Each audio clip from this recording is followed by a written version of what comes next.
सभी को नमस्कार। स्पेशल एजुकेशन यूट्यूब चैनल में सभी का हार्दिक स्वागत है। तो आप स्क्रीन पे बहुत ही महत्वपूर्ण खबर देख रहे हैं कि आठवें वेतन आयोग के बाद डीए एरियर से कर्मचारियों के खाते में आएंगे 34,402 करोड़। आगे अपडेट में ये है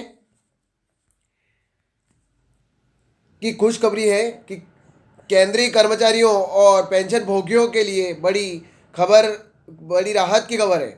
सरकार ने आठवें वेतन आयोग के गठन को मंजूरी दे दी है, जिससे लगभग 1,15,00,000 कर्मचारियों और पेंशन भोगियों को फायदा होगा।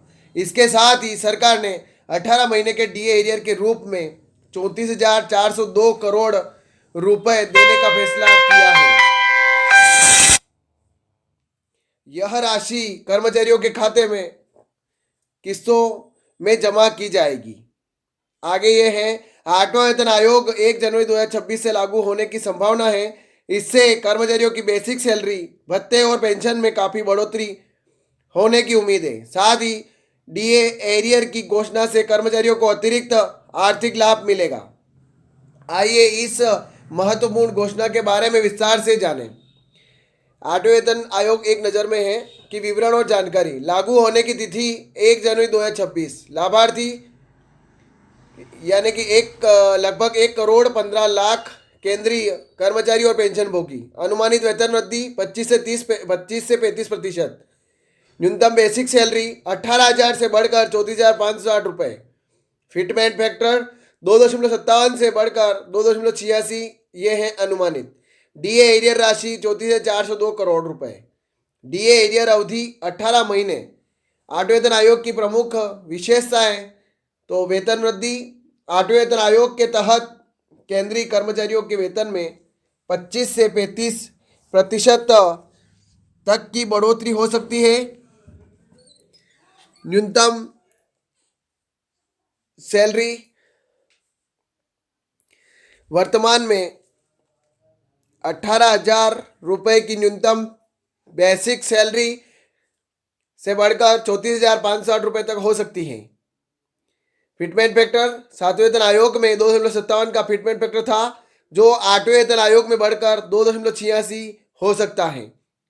पेंशन लाभ, पेंशन भोगियों के लिए रिटायरमेंट लाभ 30% तक बढ़ सकता है।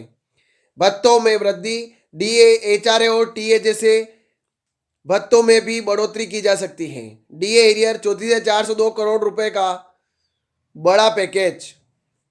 केंद्र सरकार ने 18 महीने के डीए एरियर के रूप में 34,402 करोड़ रुपए देने का फैसला किया है। यह राशि केंद्रीय कर्मचारियों और पेंशन भोगियों के खातों में जमा की जाएगी। इस फैसले से लगभग 1,15,00,000 लोगों को लाभ मिलेगा। डीए एरियर के प्रमुख बिंदु। कुछ राशि 34,402 करोड़ रुपए। अवधि है 18 महीने। भुगतान का तरीका है किस्तों में। लाभार्थी केंद्रीय कर्मचारियों और पेंशन भोगी। वेतन वृद्धि का अनुमानित प्रभाव। आठवें वेतन आयोग के लागू होने के बाद कर्मचारियों की सैलरी में काफ़ी बदलाव देखने को मिल सकता है। आइए एक उदाहरण के माध्यम से समझें। वर्तमान न्यूनतम बेसिक सैलरी 18,000 रुपये। अनुमानित नई न्यूनतम सैलरी है 34,560 रुपये। वृद्धि प्रतिशत है लगभग 92%। इस प्रकार एक कर्मचारी जिसकी वर्तमान बेसिक सैलरी 18,000 रुपये है, उसकी नई बेसिक सैलरी 34,560 रुपये हो सकती है। इसके अलावा भत्तों में भी वृद्धि होगी, जिससे कुल वेतन में और अधिक बढ़ोतरी होगी।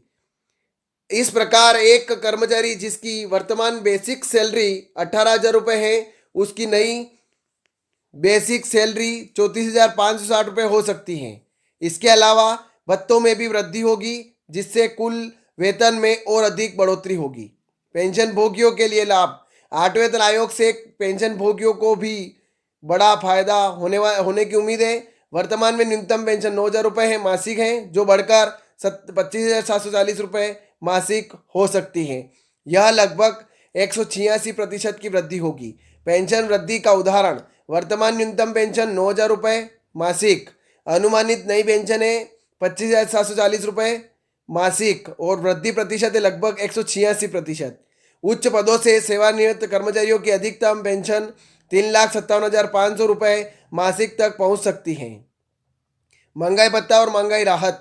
8वें वेतन आयोग के लागू होने के बाद महंगाई भत्ते और महंगाई राहत की गणना में बदलाव हो सकता है। वर्तमान स्थिति की बात करें तो डीए और डीआर वर्तमान में बेसिक सैलरी पेंशन का 53% है।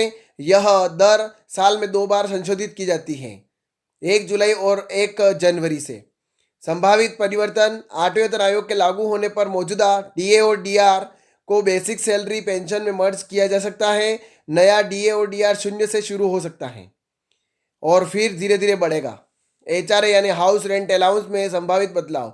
8वें वेतन आयोग के तहत एचआरए में भी बदलाव की संभावना है। यह बदलाव शहरों के वर्गीकरण के आधार पर हो सकता है। अनुमानित एचआरए दरें: टाइप एक्स शहर की बात करें तो मूल वेतन का 30%, टाइप वाई शहर की बात करें तो मूल वेतन का 20% और टाइप जेड शहर मूल वेतन का 10%। उदाहरण: यदि किसी कर्मचारी का मूल वेतन 35,000 रुपये है तो उसका एचआरए निम्नानुसार हो सकता है: टाइप एक्स शहर में 10,500, टाइप वाई शहर में 7,000 और टाइप जेड शहर में 3,500 रुपये। फिटमेंट फैक्टर का महत्व: फिटमेंट फैक्टर वेतन आयोग का एक महत्वपूर्ण हिस्सा है।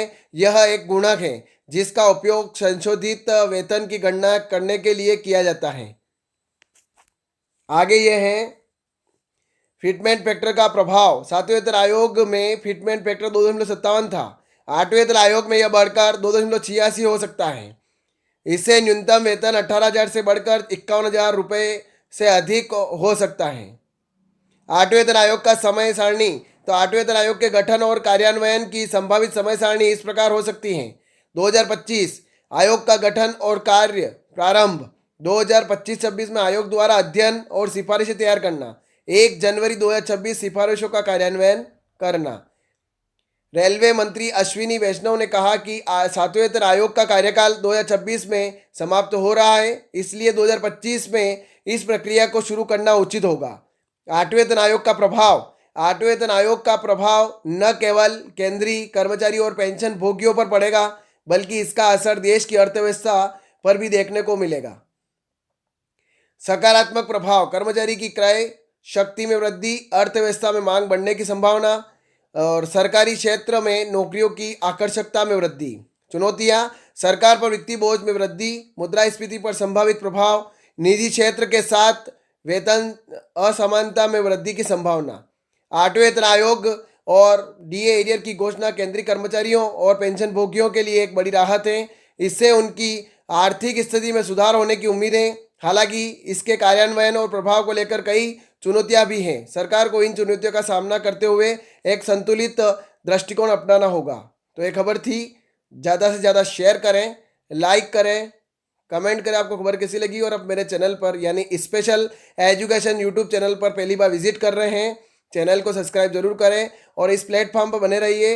नई नई खबरें आपको मिलती रहेगी और नई नई खबरों से आपको अवगत कराया जाएगा। जय हिंद, जय भारत।